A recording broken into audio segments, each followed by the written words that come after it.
कैसे एक व्यक्ति जो अनुकूल शब्द बोलता है वह प्रचुर मात्रा में हो सकता है, लेकिन अशुद्धीय शब्दों का वक्ता और सुनने वाला दुर्लभ है। विदुर ने कहा, वह व्यक्ति जो अप्रिय लेकिन सच कहता है वह राजा की ताकत को बढ़ाता है। विदुर ने कहा, उसके परिवार के लिए एक सदस्य का बलिदान किया जा सकता है, उसके गांव के लिए एक परिवार का बलिदान किया जा सकता है, और उसकी आत्मा के लिए पूरी पृथ्वी का बलिदान किया जा सकता है। धृतराष्ट्र ने बढ़ती चिंता के साथ सुना।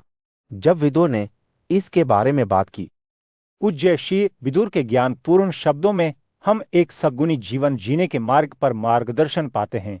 ये एक वृद्ध और आदरणीय अतिथि का अपने घर में स्वागत करने के सरल लेकिन गहन कार्य के साथ शुरू होता है। जैसे जैसे युवक आगे बढ़ता है और उसे सलाम करता है, उसका दिल ऊंचा हो जाता है और उसे विनम्रता के महत्व की याद दिलाई जाती है। बुद्धिमान विदुर आगे कहते हैं, एक आत्मनियंत्रित व्यक्ति को पहले अपने मेहमान को बैठने देना चाहिए, पानी लाना चाहिए, अपने पैर धोने चाहिए और स्वागत की सामान्य पूछताछ करनी चाहिए। उसके बाद ही उन्हें अपने मामलों की बात करनी चाहिए। वह इस बात पर जोर देते हैं कि किसी का निवास मेहमानों के लिए एक अभयारण्य होना चाहिए। विशेष रूप से ब्राह्मण वर्ग के लोगों के लिए विदुर उन व्यक्तियों के साथ संगति करने के खिलाफ चेतावनी देते हैं जो अयोग्य हैं, जैसे कि चिकित्सक जिन्होंने अपनी प्रतिज्ञा या चोरों को छोड़ दिया है, हालांकि ये व्यक्ति भी सम्मान और आतिथ्य के पात्र हैं। जब वे अतिथि के रूप में आते हैं, एक ब्राह्मण को कभी भी नमक पका हुआ भोजन, दही, दूध, शहद, तेल, शुद्ध मक्खन, तिल, मांस, फल, जड़े, पोथब, रने हुए कपड़े, सभी प्रकार के इत्र या ट्रेकन का विक्रेता नहीं होना चाहिए। वे सलाह देते हैं, जो लोग सच्चे योगी के गुणों को मूर्त रूप देते हैं वे दुर्लभ और असाधारण होते हैं। उन्होंने अपनी इंद्रियों में महारत हासिल करी है, प्रशंसा और दोष दोनों को नजरअंदाज कर दिया है और सांसारिक इच्छाओं से अलग रहते हैं। विदुर में उन्हें दुनिया से पूरी तरह से अलग के रूप में वर्णित किया है। इसके विपरीत जो लोग दूसरों के साथ अन्याय करते हैं, उन्हें कभी भी यह नहीं मानना चाहिए कि वे परिणाम से बच सकते हैं। बुद्धिमान श्री हमें याद दिलाते हैं कि बुद्धिमान व्यक्तियों के पास लंबी भुजाएं होती हैं, जिनसे वे अपने साथ किए गए गलत कामों का बदला ले सकते हैं। विदुर अपनी पत्नियों की रक्षा करने और उनके साथ दयालुता से व्यवहार करने के महत्व पर भी जोर देते हैं। वे पत्नियां जो अत्यधिक धन्य और सद्गुणी हैं, पूजा के योग्य हैं और अपने घरों के आभूषण वास्तव में घरेलू समृद्धि के अवतार हैं। वे कहते हैं, जब हम जीवन की जटिलताओं से गुजरते हैं तो विदुर हमें मार्गदर्शन देता है कि ज्ञान और शक्ति को कैसे विकसित किया जाए।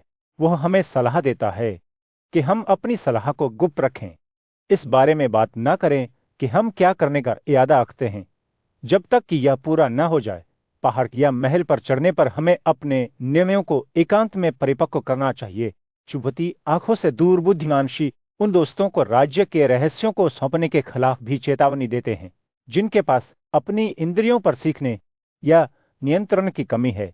एक राजा का वित्त और उसकी सलाह का पालन उसके मंत्री पर निर्भर करता है, इसलिए उन्हें नियुक्त करने से पहले उनकी अच्छी तरह से जांच करना आवश्यक है। जब हम महानता के लिए प्रयास करते हैं तो विदुर हमें याद दिलाता है कि सच्ची शक्ति एक सद्गुणी जीवन जीने से आती है। हमें ईर्ष्या का त्याग करना चाहिए, दूसरों के अधिकारों की रक्षा करनी चाहिए, जो उसके योग्य है उसे देना चाहिए और बोलने में है सहमत होना चाहिए। अंत में बुद्धिनामशी छल, उपहार और कठोर भाषण के खतरों के बारे में एक चेतावनी के साथ समापन करते हैं। जिन लोगों में ये गुण हैं वे जल्द ही सभी प्राणियों से दूर हो जाएंगे, क्योंकि जो बुद्धि मन की शांति, आत्मनियंत्रण, शुद्धता और कठोर भाषण की अनुपस्थिति को विकसित करते हैं। हस्तिनापुर के भव्य सभागारों में राजा धृतराष्ट्र चिंतनशील मौन में बैठे थे। उनकी आंखें बुद्धिमान विदुर पर टिकी हुई थीं।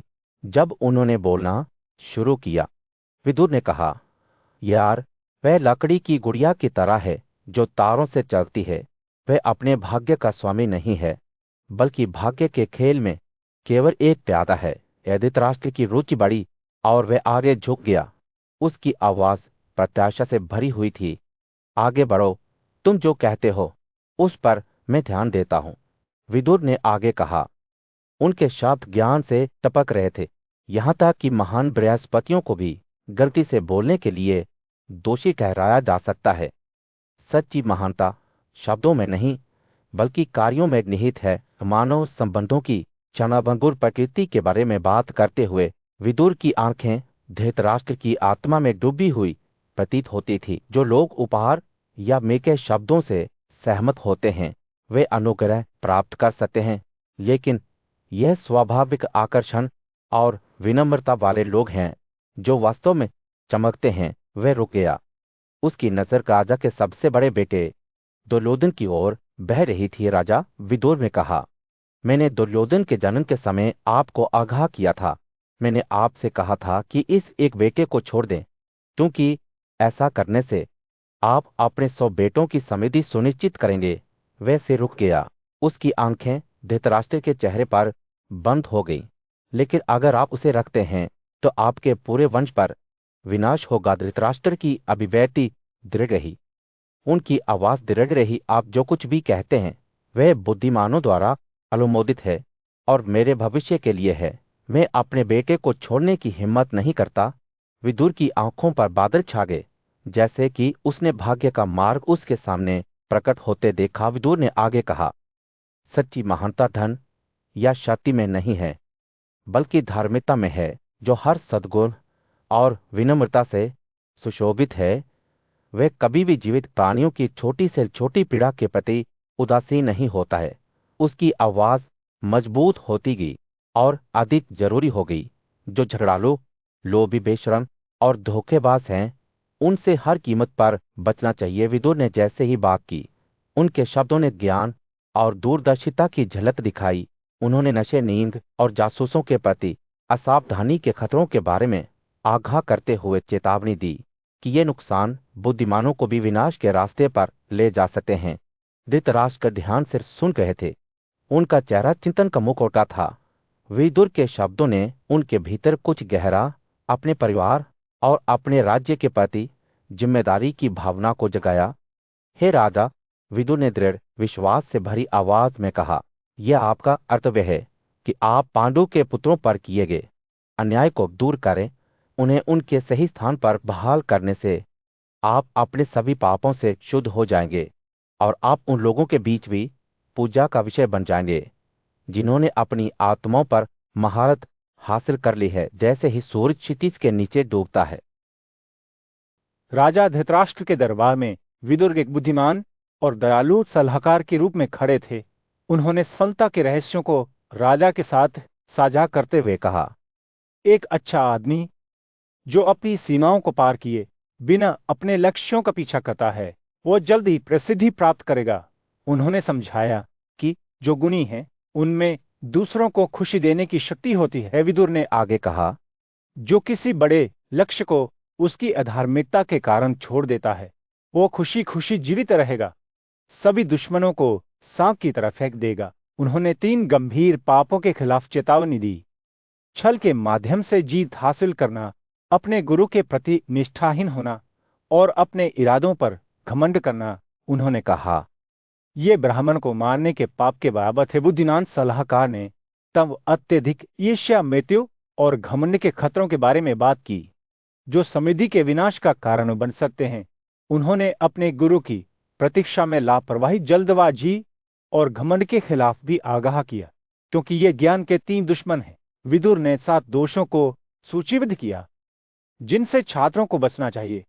आलस्य, असावधानी, बुद्धि का भ्रम, बेचैनी, समय की हत्या के लिए इकट्ठा होना, घमंड, गर्व और लोभ। उन्होंने कहा कि जो आनंद चाहते हैं उन्हें ज्ञान नहीं हो सकता है और इसके विपरीत आग कभी भी ईंधन से संतुष्ट नहीं होती है।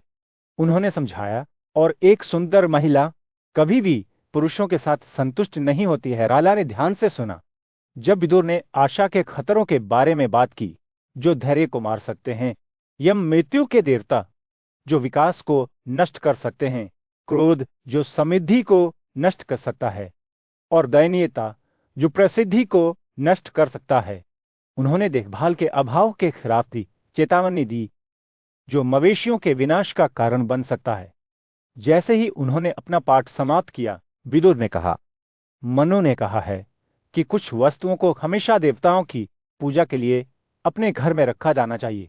बकरी, बैल, चंदन, वीणा, दर्पण, शहद, शुद्ध मक्खन, लोहा, तांबा, शंख, सालग्राम और गोचन उन्होंने समझाया ये शुभ थे और सौभाग्य लाए थे। विदुर ने तब एक पवित्र शब्द दिया जो सभी शिक्षाओं में सर्वोच्च था।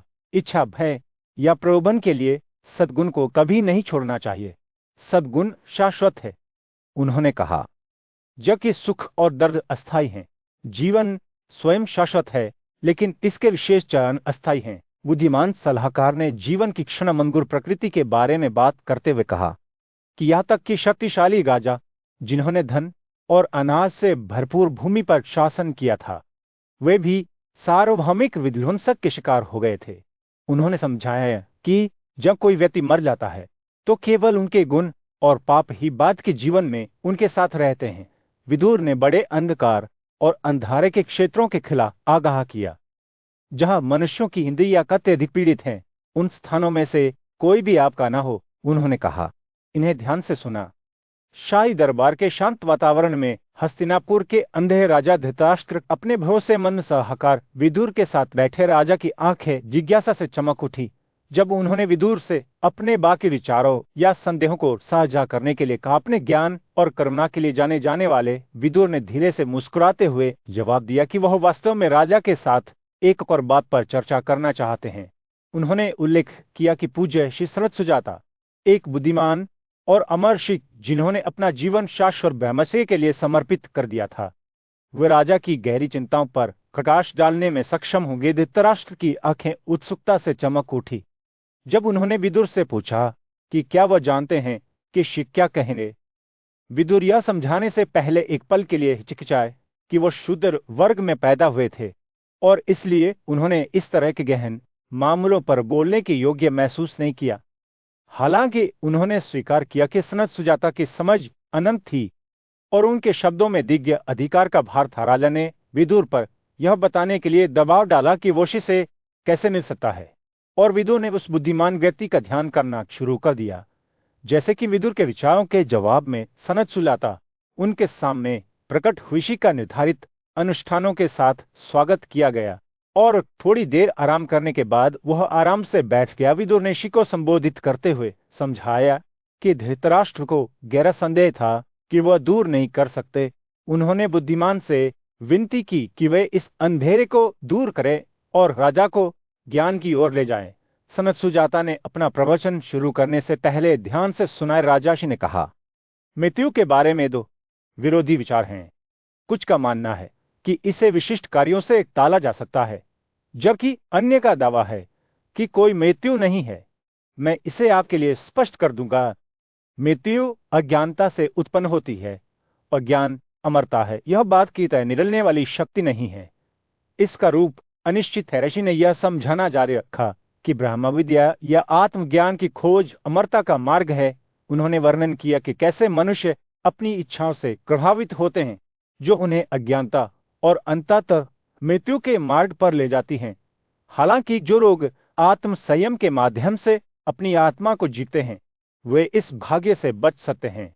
सनत सुजात के शब्दों ने एक जीवन चित्र चित्रित किया। अज्ञान यम का रूप धारण करता है, लेकिन यह उस विद्वान व्यक्ति को खा नहीं सकता है जिसने अपनी इच्छाओं को इस तरह से नियंत्रित किया है।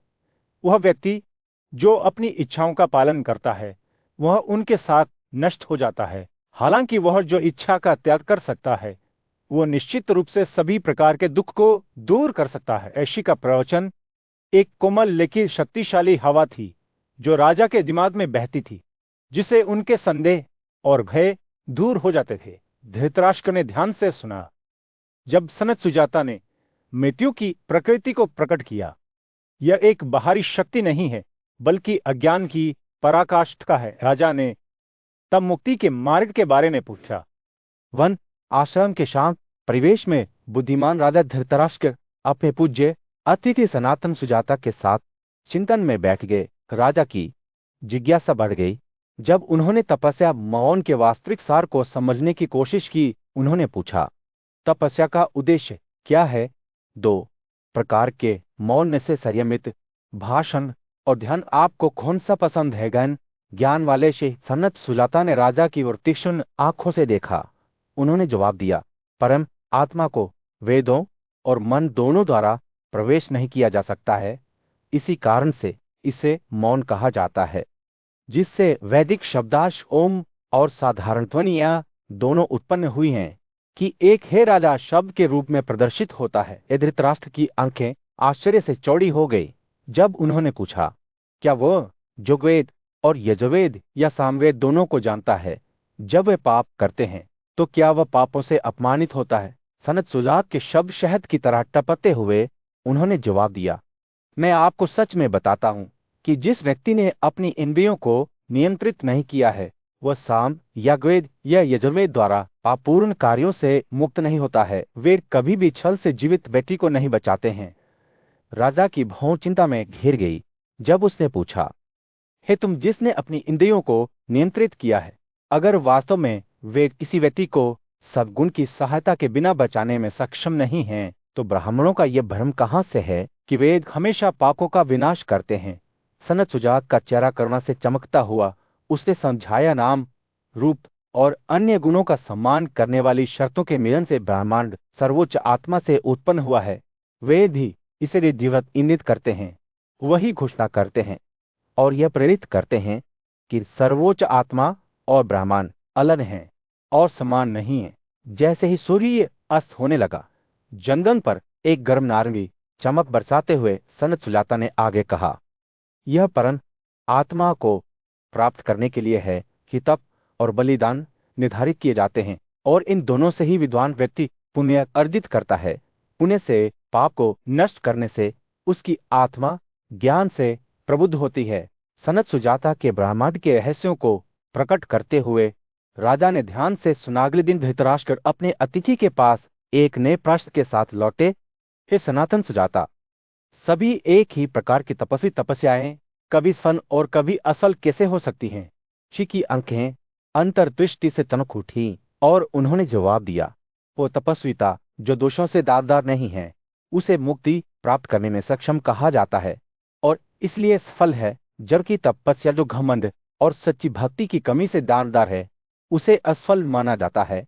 जैसे जैसे बातचीत आगे बढ़ती गई, पूज्य राजा और सत्य के साधक धृतराष्ट्र की उपस्थिति में बुद्धिमान श्री सनातन सुजाता ने ब्रह्मांड के रहस्यों को उजागर करना शुरू कर दिया। अंतिम वास्तविकता जो सभी अस्तित्व में निहित है।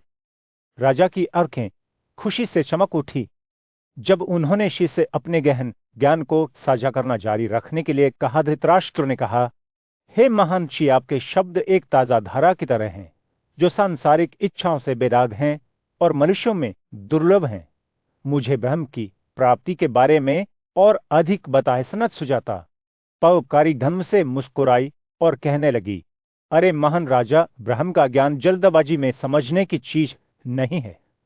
इसके लिए गहरी समझ की आवश्यकता होती है जो ब्रह्मचर्य के अभ्यास के माध्यम से विकसित की जाती है। अपनी इंद्रियों का संयम और शुद्ध बुद्धि के साथ इच्छा का विलय, तभी कोई व्यक्ति सांसारिक विचार की पूर्ण अनुपस्थिति की स्थिति प्राप्त कर सकता है, जो ज्ञान की ओर एक कदम है। धृतराष्ट्र की जिज्ञासा बढ़ी, यह ज्ञान कैसे प्रकट होता है? क्या इसके लिए प्रयास की आवश्यकता होती है या यह केवल प्रकट होता है? सनत सुजात की आंखें ज्ञान से चमक उठी और उन्होंने जवाब दिया, यद्यपि मन के भीतर रहने के बावजूद ब्रह्म का ज्ञान तब तक प्रकट नहीं होता जब तक कि शुद्ध बुद्धि और ब्रह्मचर्य की सहायता न मिल जाए। इन प्रथाओं के माध्यम से ही व्यक्ति उनके वास्तविक स्वभाव से अवगत हो जाता है। राजा की दिलचस्पी अब पूरी तरह से लगी हुई थी। मुझे बताइए, हे बुद्धिमान ऋषि, इस ब्रह्मचर्य का सार क्या है? मैं इसे बिना किसी कठिनाई के कैसे प्राप्त कर सकता हूँ? सनत सुजाता आगे झुक गई। उसकी आवाज एक कोमल लेकिन दृढ़ स्वर ले रही थी। जो अपने गुरुओं के निवास में रहते हैं, अपनी सद्भावना और मित्रता जीतते हैं और ब्रह्मचर्य तपस्या का पालन करते हैं, वे इस दुनिया में भी ब्रह्म के अवतार बन जाते हैं। वे अपने शरीर को त्याग देते हैं और परम आत्मा के साथ एकजुट हो जाते हैं। जैसे जैसे ऋषि ने ब्रह्मचर्य के गुणों को समझाना जारी रखा, धृतराष्ट्र ने ध्यान से सुना। उनका मन एक मरुज्ञान में एक सुखे यात्री की तरह ज्ञान में पी रहा था। ब्रह्मचर्य सनत सुजाता ने समझाया केवल एक अभ्यास नहीं है, बल्कि जीवन का एक तरीका है। यह 12 गुण है जो इसका सार है। अहिंसा, अहिंसा, सत्य, सच्चाई, अस्तेय, चोरी न करना। ब्रह्मचर्य स्वयं अपरिग्रह, सांसारिक संपत्ति से अलाव, स्वाध्यायात्म अध्ययन, तप, तपस्या, स्वाध्याय, वेदों का अध्ययन, ईश्वर प्राणिदान, सर्वोच्च के प्रति भक्ति, दमा, अपनी इंद्रियों पर नियंत्रण और श्राद्ध विश्वास। इन गुणों के माध्यम से ही व्यक्ति एक सच्चा योगी बन जाता है जो ब्रह्म का ज्ञान प्राप्त करता है। जैसे ही ऋषि ने अपना प्रवचन समाप्त किया, धृतराष्ट्र ने महसूस किया जैसे कि उन्हें सांसारिक दुनिया से परे एक क्षेत्र में ले जाया गया है। एक शांत और शांत वातावरण में एक बुद्धिमान सनत सुजाता राजा शिबी के साथ चिंतन में बैठे धर्म के मार्ग पर प्राचीन ज्ञान प्रदान करते हुए महामहिम उन्होंने शुरू किया। 12 गंभीर दोष हैं जो मनुष्यों के जीवन को नष्ट कर सकते हैं। दुख, क्रोध, लोभ, वासना, अज्ञानता, आलस्य, द्वेष, आत्म महत्व, लाभ की निरंतर इच्छा, स्नेह, ईर्ष्या और बुरी भाषा, ये बुराइयां मानव जाति को पकड़ने के अवसरों की प्रतीक्षा करती हैं। जैसे ही ऋषि ने बात की, उनके शब्दों ने इन दोषों की विनाशकारी प्रकृति के खिलाफ सावधानी की एक रेखा बना दी।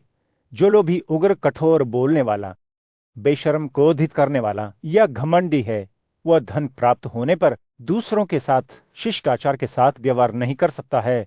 वह रुका जैसे कि अपने शब्दों के भार को राजा के दिल पर स्थिर होने देता है। सनत सुजाता ने तब उन गुणों को प्रकट किया जो एक धार्मिक जीवन का मार्गदर्शन करते हैं। धार्मिकता, सत्य, तपस्या, आत्म संयम, संतुष्टि, विनम्रता, त्याग, दूसरों के प्रति प्रेम, उपहार, शास्त्रों से परिचित होना, धैर्य और क्षमा, ये 12 ब्राह्मण की प्रथाएं हैं।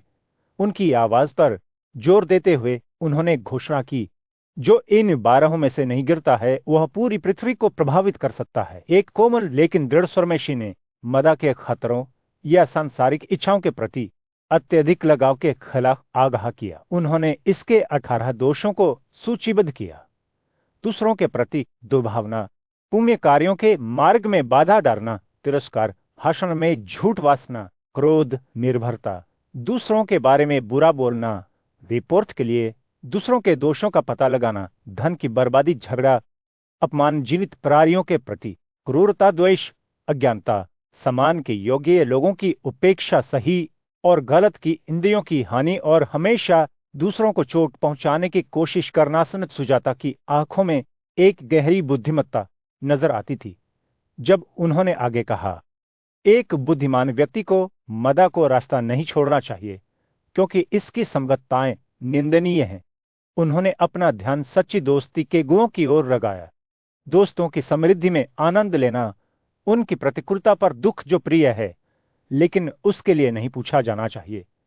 एक दोस्त के लिए अपनी भलाई का त्याग करना, एक दोस्त के घर में नहीं रहना जिस पर सब कुछ दिया गया है और जो कमाता है उसका आनंद लेना। जैसे ही ऋषि ने अपनी शिक्षाओं को समाप्त किया, उन्होंने ब्रह्म प्राप्त करने के मार्ग के बारे में बात की। जो धनवान व्यक्ति उन अच्छे गुणों को प्राप्त करने की कोशिश करता है और परोपकारी और धर्मी बन जाता है, वो अपनी 5 इंद्रियों को उनके संबंधित उद्देश्यों से रोकता है। इंद्रियों का यह संयम तपस्या है जो जब यह डिग्री में बढ़ता है तो बाद में आनंद के क्षेत्रों को जीत सकता है। गहन अंतर्दृष्टि के एक क्षण में सनत सुजाता ने खुलासा किया कि सच्चाई उस व्यक्ति में निवास करती है जो बहन को गुणों के साथ निहित के रूप में जानता है और अधिक पूरी तरह से उस व्यक्ति में जो ब्रह्म को जानता है। अस्तित्व की गहराई में महायास नामक एक बीज निहित है जो शुद्ध और बेदाग है।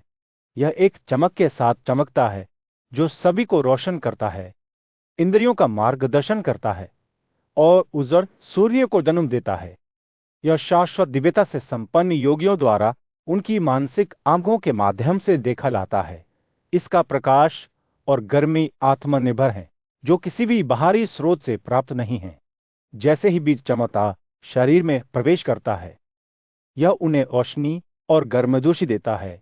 यह सभी चमकदार संस्थाओं के लिए विस्मय का विषय है जो कि इसकी असीम शक्ति की याद दिलाता है।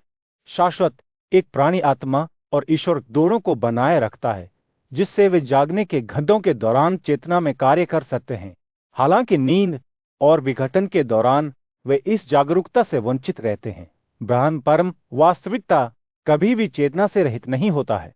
यह पृथ्वी, स्वर्ग और सभी दिशाओं को घेरते हुए पूरे ब्रह्मांड को बनाए रखता है।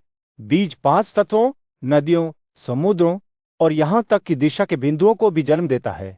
इसकी उपस्थिति अस्तित्व के हर पहलू में व्याप्त है। शरीर एक रथ की तरह है, विनाश के लिए नियत है, फिर भी उसके कार्य शाश्वत हैं। पिछले कर्मों के पहियों से बंधी इंद्रियां व्यक्ति को बढ़ती और अपरिवर्तनीय की ओर ले जाती हैं। जो लोग अपनी मानसिक क्षमताओं के माध्यम से इस सर्वोच्च आत्मा को देखते हैं, वे मृत्यु की पकड़ से मुक्त हो जाते हैं। 12 फलों के साथ भ्रम की धारा बीच से बहती है। लोग उससे पानी में तैरते हैं, रास्ते में कई मीठी चीजों को देखते हैं, हालांकि वे अगले संसार में अपने कार्यों के आधे इनाम का आनंद ले सकते हैं। प्राणी आत्मा, जो ईश्वर भी है, सब कुछ व्याप्त करता है और बलिदानों को निर्धारित करता है। दुर्घटनाओं से मुक्त आत्माएं अविद्या का सहारा लेती हैं, जो सुनहरे पत्ते के साथ एक पेड़ जैसी इकाई है। वे अपनी प्रवृत्ति के अनुसार विभिन्न रूप धारण करती हैं और विभिन्न क्रम में जन्म लेती हैं।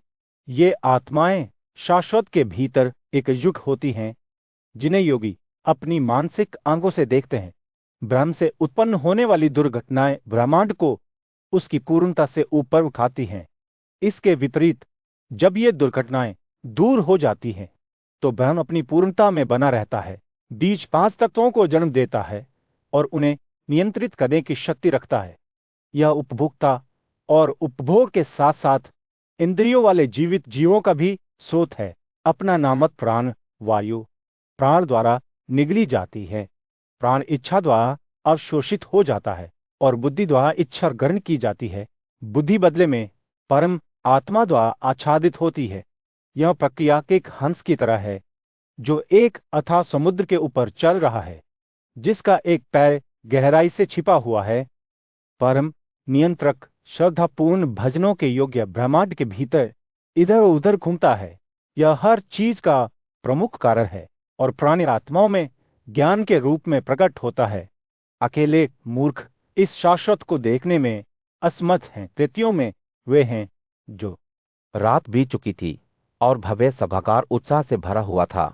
कौरव राज्य के राजकुमार और प्रमुख पांडवों के लिए अपने भरोसेमंद दूत संजय की वापसी की उम्मीद में इकट्ठा हुए थे। जैसे ही सुबह सूरज ने हॉल पर अपनी सुनहरी किरणें डाली, राजा और कुलीन लोग खुशी से दिलों में प्रवेश कर गए। पाथ के शिविर से संदेश सुनने के लिए उत्सुक थे और अपने आप में सुंदरता का एक चमत्कार था, जो एक सुनहरे फर से सजाया गया था, जो सूरज की तरह चमकता था और एक मादक सुगंध पैदा करने के लिए चंदन के पानी से छिड़का गया था। सोने, लकड़ी, संगमरमर और हाथी दांत से बने पदों को स्तरों में व्यवस्थित किया गया था, जिनसे प्रत्येक को उत्कृष्ट आवरणों में लपेटा गया था। ये ऐसा था जैसे कि देवता ही नश्वर क्षेत्र में उतरे थे। इस सभा के शीर्ष पर धृतराष्ट्र खड़े थे। उनकी आंखें उम्मीद से चमक रही थीं। उनके बगल में भीष्म, द्रोण, कृपा, सालें और कृतवर्मन खड़े थे।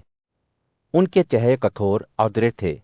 जयद्रथ, अश्वत्थामन, विक्रम, सोमदत्त, वाहलिक, विदुर और महान कार योद्धा युयुत्सु सभी ने वीर राजाओं की सभा में अपनी जगह बनाई। जैसे ही अर्डरली इन्वेटिंग ने संजय के बेटे के आने की घोषणा की, पूरे हाल में उत्साह की गड़गड़ाहट मच गई। सुबह की रोशनी में सितारों की तरह चमकने वाली झुमकियों से अलंकृत सूत स्वयं अपने रथ से बाहर निकला। एक गरिमापूर्ण कदम के साथ वह भव्य हॉल में प्रवेश किया, जहां उच्च आत्मा वाले राजा उसका इंतजार कर रहे थे। संजय बोलने लगा। उसकी आवाज साफ और मापी हुई थी। हे कौरवों, मैं पांडवों से खबर लाता हूं।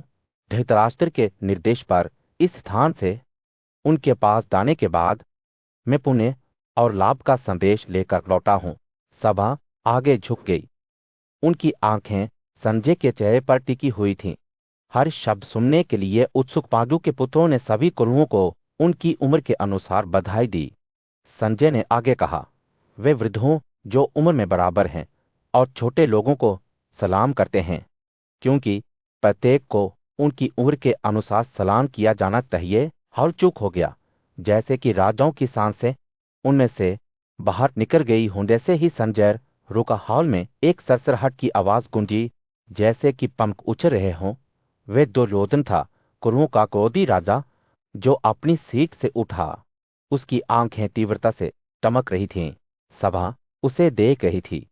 उनके चेहरे प्रत्याशा से तनावपूर्ण थे, क्योंकि वह उन शब्दों को सुनने के लिए तैयार था जो पांडवों और कौरवों के भाग्य को समान रूप से सील कर देंगे। वह उम्मीदों से भरी हुई थी, जैसे कि भाग्य का ताना बाना फिर से बुरे जाने वाला था।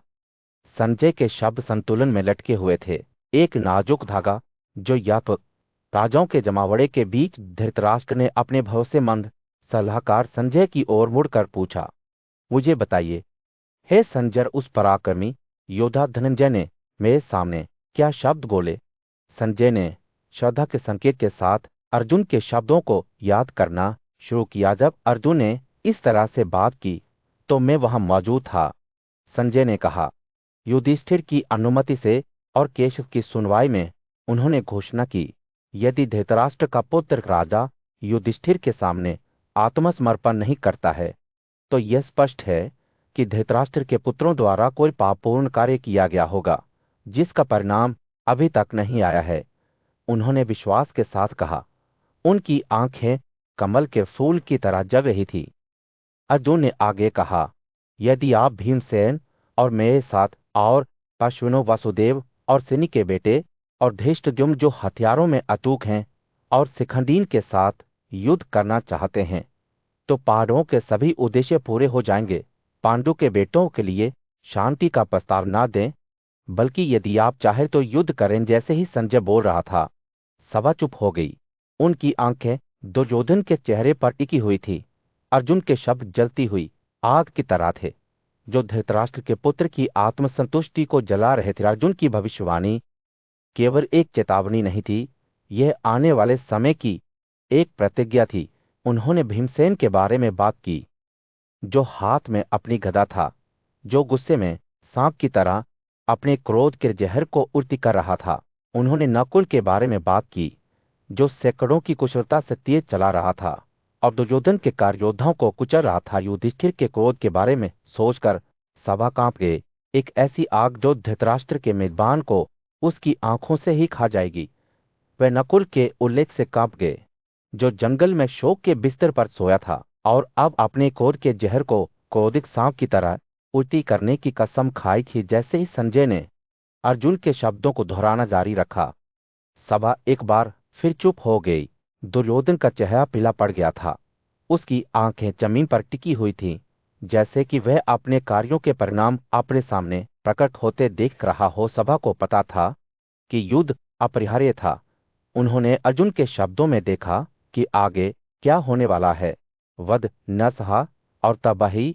और वे जानते थे कि दुर्योधन इस युद्ध के लिए पश्चाताप करेगा, जैसा कि अर्जुन ने भविष्यवाणी की थी। जैसे ही संजय ने बोलना समाप्त किया, सभा एक बार फिर चुप हो गई।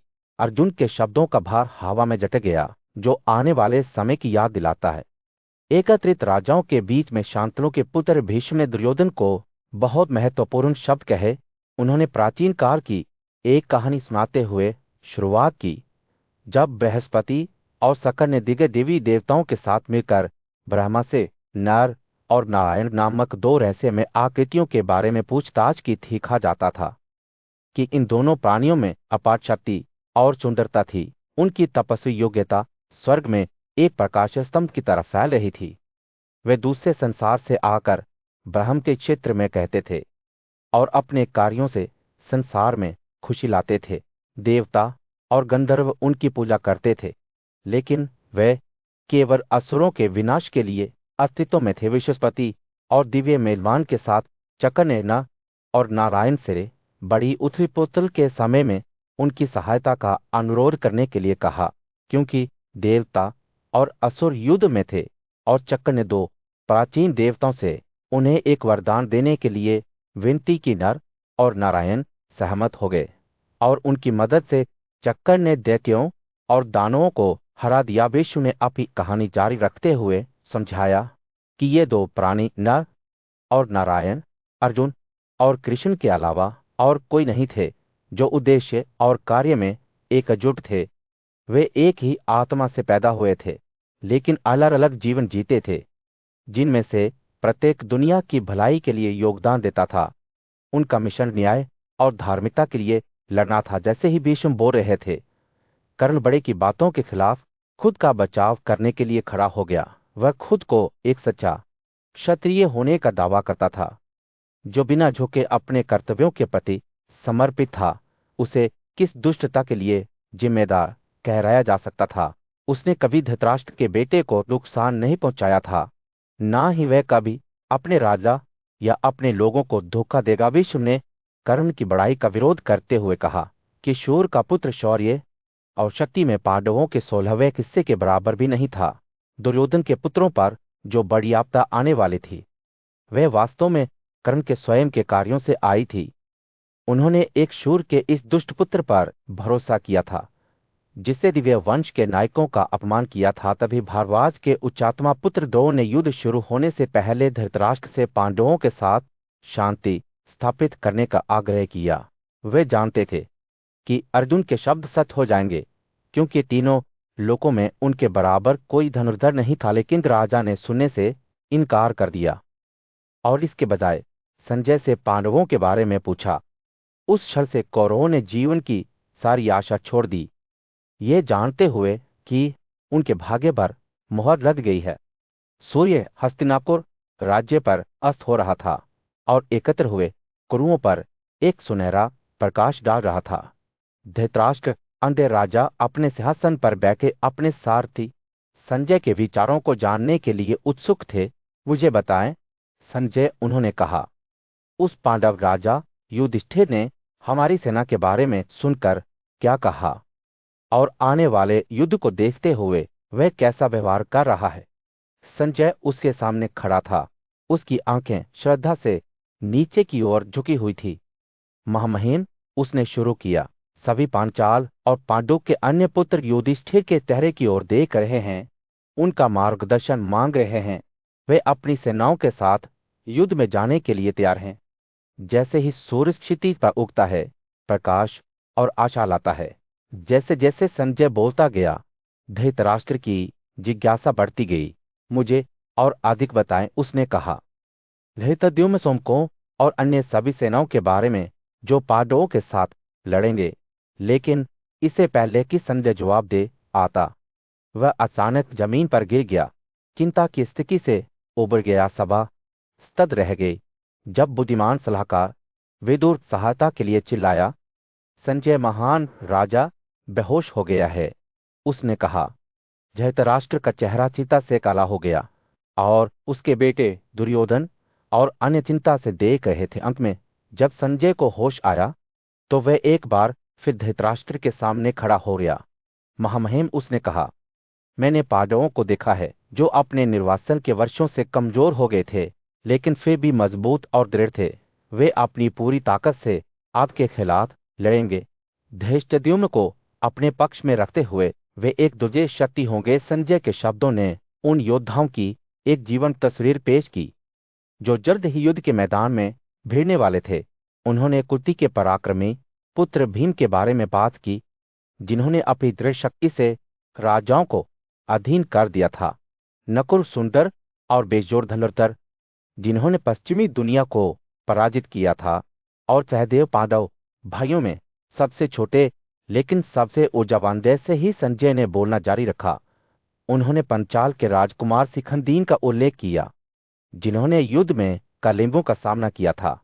उन्होंने मत्स्य के स्वामी विराट और पंचाल के राजा द्रुपद के बारे में बात की, जो अपने बेटे के साथ लड़ने के लिए तैयार थे। अंत में संजय ने सबसे महान योद्धा का नाम रखा, वासुदेव स्वयं कृष्ण, जो युद्ध में युधिष्ठिर के पक्ष में खड़े होंगे। और इसी के साथ उन्होंने धृतराष्ट्र और उनके पुत्रों को सोचने के लिए छोड़ते हुए पांडवों की सेना की अपनी कहानी का समापन किया। सूर्य हस्तिनापुर पर मुश्किल से अस्त हो रहा था। भीड़भाड़ वाले शहर पर एक सुनहरा प्रकाश डाल रहा था। कौरवों के अंधे राजा धृतराष्ट्र अपने कक्षों में बैठे थे, सोच में खो गए थे। उनका दिमाग एक वेटी पांडु और कुंती के पराक्रमी पुत्र भीम द्वारा भस्म हो गया था। राजा के सलाहकार संजय उनके सामने खड़े थे, ध्यान से सुन रहे थे। जब धृतराष्ट्र ने अपना डर बरसाया, मेरे बच्चे, उसने शुरू किया, मैं भीम के क्रोध के बारे में सोचकर दहशत में हूं। जैसे एक बाघ अपने शिकार का पीछा कर रहा है, वो हमारे रैकों के बीच से गुजरता है, अपने पीछे विनाश छोड़ देता है। सुने, और इस बात से सजी उसकी गदा देखना एक भयानक दृश्य है। मुझे अपने बेटा दुर्योधन और उसके भाइयों के लिए डर लगता है, जो हमेशा उग्र योद्धा के साथ विरोध करते रहे हैं। धृतराष्ट्र के शब्द चिंता से भरे हुए थे, क्योंकि उन्हें याद था कि भीम ने युद्ध में अपने बेटों को अनगिनत बार पराजित किया था। बच्चों के रूप में भी वे उनकी ताकत और क्रूरता के बराबर नहीं थे। उन्होंने आभारी और अब चित्तितर युद्ध के साथ मैं उनका सामना करने के विचार से कांप जाता हूं। संजय ध्यान से सुन रहा था। उसकी अभिव्यक्ति तटस्थता का मुखौटा धृतराष्ट्र ने जारी रखा। उसकी आवाज मिनट दर मिनट और अधिक उत्तेजित होती जा रही थी। भीम प्रकृति की एक शक्ति की तरह है।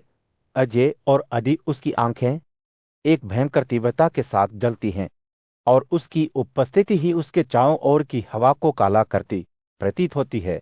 मुझे गर्व है कि मेरे सबसे अच्छे योद्धा भी उसके सामने गिर जाएंगे, जैसे कि तूफान से उड़ गए। पतयाजा के शब्द गहरी आहों से भर गए, जैसे कि वह अपनी निराशा को नियंत्रित करने के लिए संघर्ष कर रहा था। मुझे उसकी शक्ति को बहुत पहले ही पहचान लेना चाहिए था, उसने विलाप किया, लेकिन अब बहुत देर हो चुकी होगी। मेरे बेटे मूर्खतापूर्ण रूप से युद्ध के लिए उत्सुक हैं, अपने अहंकार और भीम की शक्ति के बारे में अज्ञानता से अंधे हैं। जैसे जैसे रात बीतती गई, धृतराष्ट्र का डर और भी गहरा होता गया। हाथ में गदा लिए हुए भीम की कल्पना करते हुए उन्होंने कहा, कौन नश्वर उसके सामने खड़ा हो सकता है? वो चिल्लाया। उसकी आवाज हताशा से कांप रही थी। न तो मेरे सबसे अच्छे योद्धा, न तो भीष्म, न ही द्रोण, न ही कृपा उस पराक्रमी योद्धा के क्रोध का सामना कर सकते हैं। संजय चुप खड़ा रहा, राजा की पीड़ा का गवाह। वह जानता था कि धृतराष्ट्र के शब्द उसके गहरे भय का प्रतिबिंब थे। युद्ध आ रहा था, और उससे साथ ही पांडवों और कौरवों के बीच अपरिहार्य संघर्ष, और उसके केंद्र में एक तूफानी भंवर की तरह भीम खड़ा था। एक ऐसी शक्ति जिसके साथ गणना की जानी चाहिए, एक नायक जो इतिहास पर एक अमिट छाप छोड़ जाएगा। हस्तिनापुर में सूर्य अस्त हो रहा था, और शहर की भीड़भाड़ वाली सड़कों पर सोने की चमक छा रही थी। नेत्रहीन राजा धृतराष्ट्र अपने कमरों में बैठे हुए थे। उनका चेहरा चिंता से भरा हुआ था। उन्होंने अपने भरोसेमंद सलाहकार संजय को अपने सामने आने के लिए कहा। संजय, धृतराष्ट्र ने निराशा के संकेत के साथ अपनी आवाज शुरू की, मुझे बताया गया है कि मेरे दुश्मन कुरुक्षेत्र में इकट्ठा हो रहे हैं। पांडव अपने शक्तिशाली योद्धाओं और कुशल अनुयायियों के साथ हमें हराने के लिए दृढ़ हैं, और मुझे सबसे बुरे से डर लगता है। धृतराष्ट्र के भय के बारे में बात करते हुए संजय ने ध्यान से सुना। उन्होंने अर्जुन के पराक्रम, युधिष्ठिर की बहादुरी और भीम के घातक लक्ष्य का उल्लेख किया, और फिर सात्यकी है। धृतराष्ट्र ने आगे कहा, जिसने स्वयं अर्जुन से युद्ध की कला सीखी है, वह युद्ध के मैदान में एक दूजे प्रतिद्वंद्वी होगा। धृतराष्ट्र की आंखों पर बादल छा गए जब वह अपने सबसे बड़े डर के बारे में बात कर रहा था।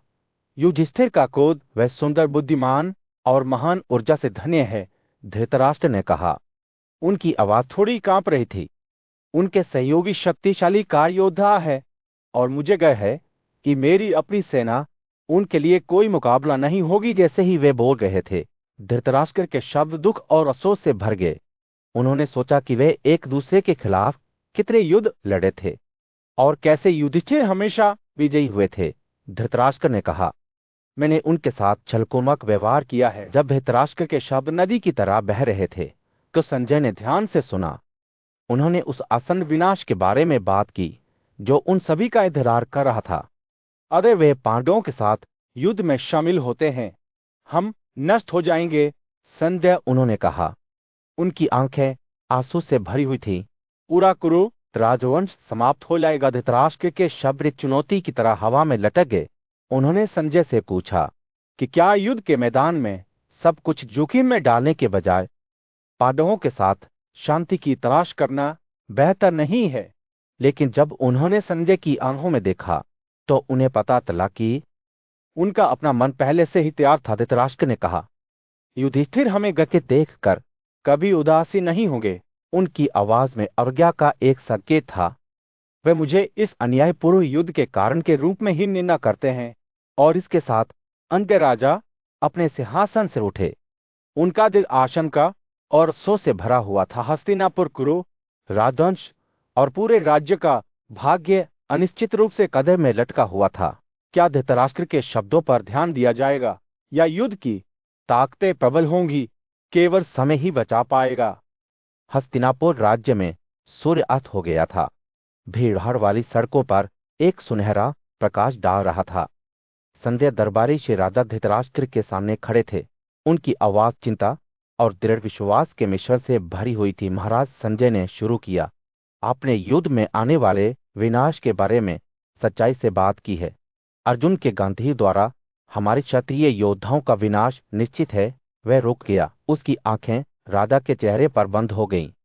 लेकिन मुझे समझ में नहीं आ रहा है, हे महान कादा, आप अपने ज्ञान और अर्जुन के कौशल के ज्ञान के साथ कैसे अपने बेटों की सलाह का पालन कर सकते हैं?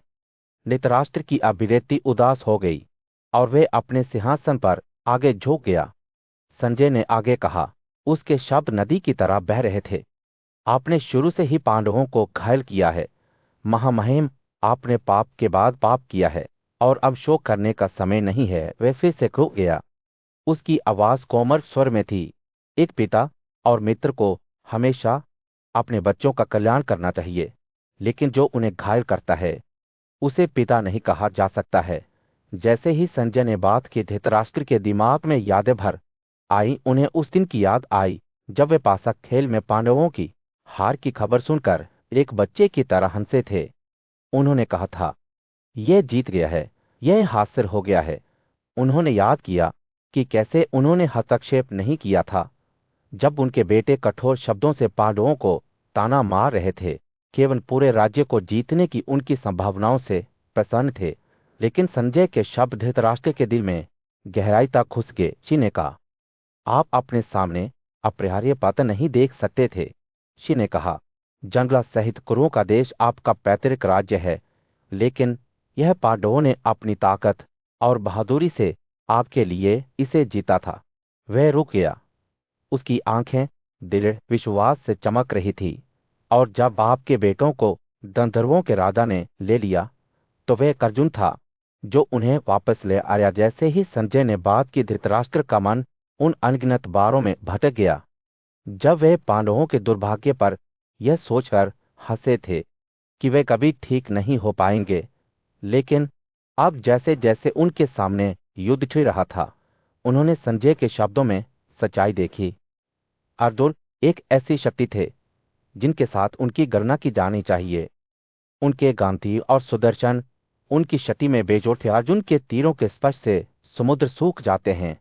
संजय ने घोषणा की, फागुन सभी निशानेबाजों में सबसे बड़ा है, गांधी सभी धनुषों में सबसे बड़ा है, केशव सभी प्राणियों में सबसे बड़ा है और सुदर्शन सभी हथियारों में सबसे बड़ा है।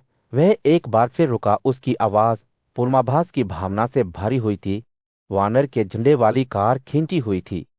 युद्ध की तैयारी के बीच दुर्योधन अपने पिता राजा धृतराष्ट्र के सामने खड़ा हुआ और पांडवों के खिलाफ आसानी युद्ध के बारे में अपनी चिंताओं को दूर करने की कोशिश की। डरो मत, हे राजा, उसने कहा, ना ही आपको हमारे लिए शोक करना चाहिए। हम युद्ध में दुश्मन को हराने में सक्षम हैं। दुर्योधन ने बताया कि कैसे पांडवों को जंगल में निर्वासित कर दिया गया था और अब वे कृष्ण के नेतृत्व में एक दूसरे सेना का सामना कर रहे थे जिसमें कई अन्य राजा अपनी क्रेन में थे। जैसे ही दुर्योधन बोल रहा था, उसे विश्वास हो रहा था कि उसका पक्ष विजयी होगा।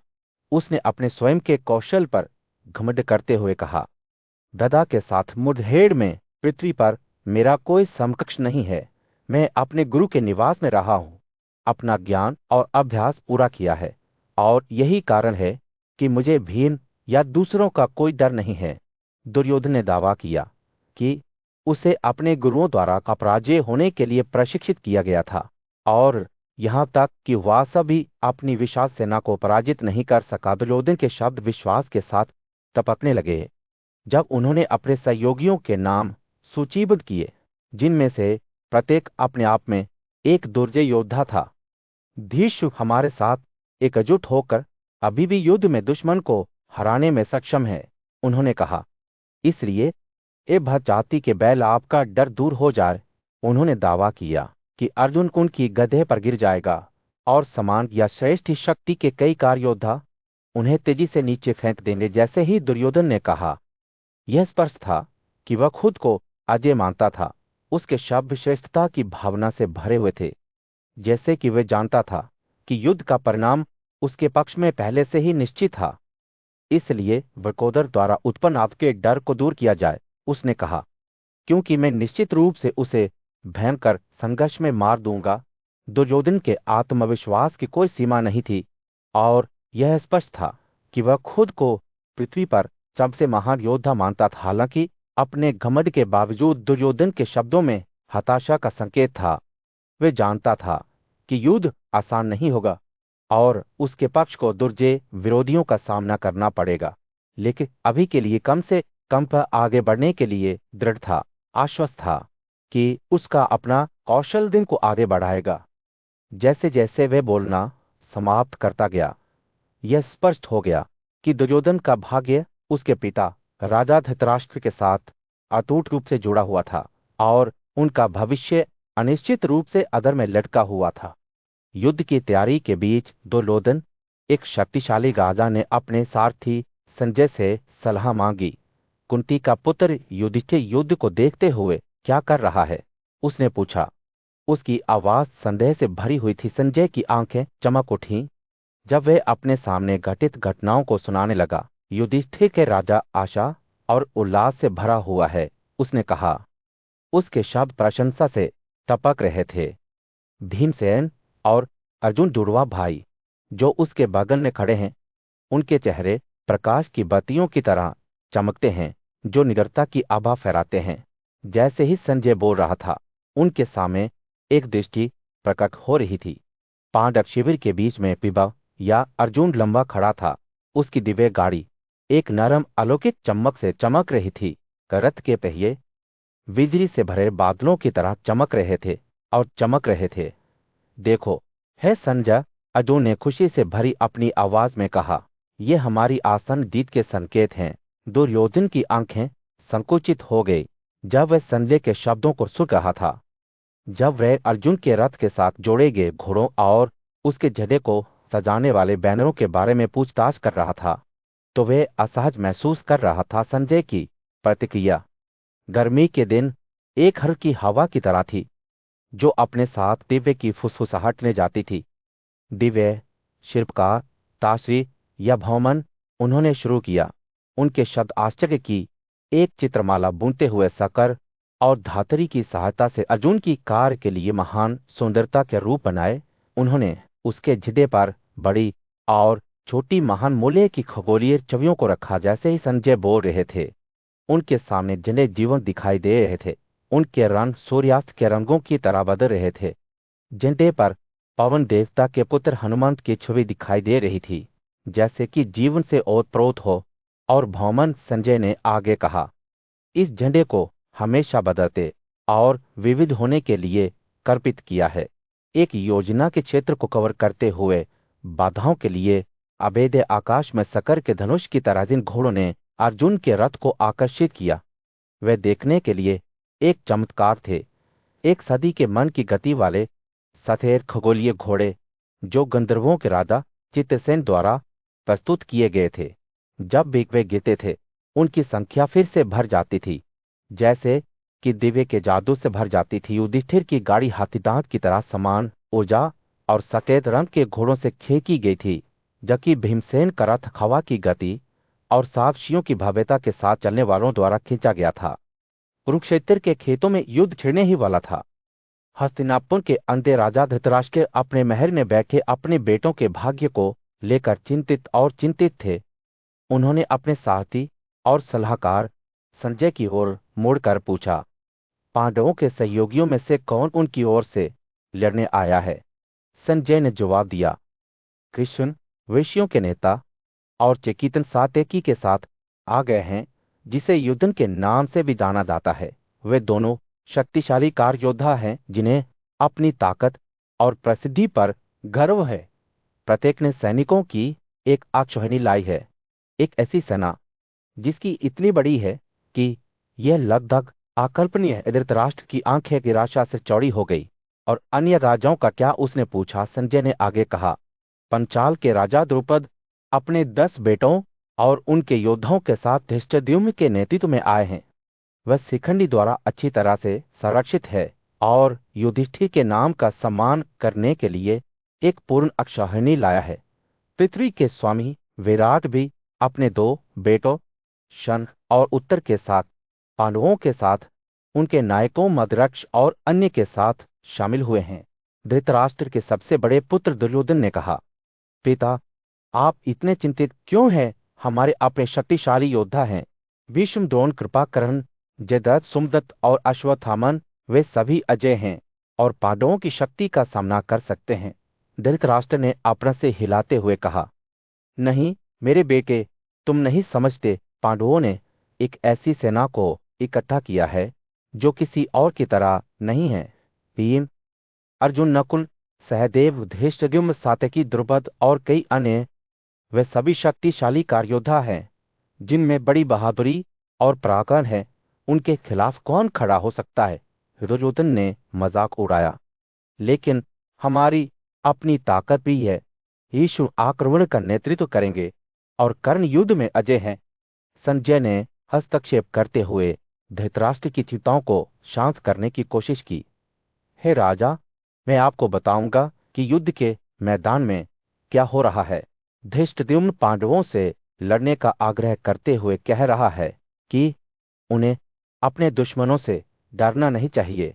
वह दावा करता है कि वह उन सभी शक्तिशाली धनुर्धरों और राजाओं का सामना कर सकता है। पांडवों में सबसे बड़े युधिष्ठिर ने दूर से कहा, धृष्टद्युम्न, हम युद्ध में आपके कौशल और स्थिरता पर भरोसा करते हैं। हमें इस युद्ध से सुरक्षित बचाए। संजय के रूप में एक विशाल सभा के बीच हस्तिनापुर के अंधे राजा धृतराष्ट्र अपने पुत्र दुर्योधन और अन्य कौरवों के सामने खड़े हो गए। उनकी आवाज चिंता से कांप रही थी जब उन्होंने अपने पुत्र से कहा, पांडु के पुत्र युधिष्ठिर एक महान साहसी योद्धा हैं और उन्होंने अपनी युवावस्था से ही खुद को ब्रह्मचर्य जीवन शैली के लिए समर्पित कर दिया है। अफसोस मेरे मूर्ख बेटे उनके खिलाफ लड़ना चाहते हैं, मेरी उपेक्षा करते हुए जो इस तरह दुख से ग्रस्त हैं। धृतराष्ट्र ने दुर्योधन से विनती की, हे पुत्र, शत्रुता से दूर रहो। किसी भी परिस्थिति में युद्ध की कभी सराहना नहीं की जाती है। आधी पृथ्वी आपके और आके सभी अनुयायियों के भरण पोषण के लिए पर्याप्त है। आलो के पुत्रों को उनका सही हिस्सा वापस दें। उन्होंने अपने पुत्र से युद्ध के परिणामों पर विचार करने का आग्रह किया, यह कहते हुए कि उनकी सेना अंततः उनकी मृत्यु का कारण बनेगी। धृतराष्ट्र के शब्दों को वालिका, भीष्म, द्रोण, अश्वत्थामन, संजय, सोमदत्त, साल्यकृपा, सत्यव्रत, तुरुशित्र और बुरिश्रव सहित अन्य सम्मानित नेताओं ने प्रतिध्वनित किया। वे सभी पांडवों के साथ शांति चाहते थे, यह मानते हुए कि यह न्याय के साथ न्यायपूर्ण और सुसंगत है। फिर भी दुर्योधन अपने पिता की बातों से विचलित नहीं हुआ। वह दृढ़ विश्वास के साथ खड़ा था जब उसने पांडवों को युद्ध करने की चुनौती दी, यह घोषणा करते हुए कि केवल वह और कर्ण युद्ध के बलिदान का जश्न मनाने के लिए तैयार हैं। इस बलिदान में उसने कहा, मेरा रथ वेदी होगा, मेरी तलवार छोटी काठी, मेरी गदा जलपान करने के लिए बड़ी गदा, मेरा डाकदर्शकों की सभा होगी, मेरे 4 घोड़े कार्यवाहक पुजारी, मेरे तीर कुछ घास के वृक्ष। दुर्योधन के शब्द अहंकार से भर गए क्योंकि उन्होंने दावा किया कि उनमें से 3 स्वयं कर्ण और दुशासन पांडवों को युद्ध में मार देंगे, या तो मैं पांडवों को मार दूंगा और इस पृथ्वी पर शासन करूंगा, या वे मुझे मार देंगे और इसका आनंद लेंगे। उन्होंने घोषणा की। धृतराष्ट्र की अभिव्यक्ति दुखद हो गई क्योंकि उन्हें एहसास हुआ कि उनका बेटा युद्ध के रास्ते पर चलने के लिए दृढ़ संकल्पित है। उन्होंने दुर्योधन को यह घोषणा करते हुए छोड़ दिया, अब मैं आपको हमेशा के लिए छोड़ दूंगा।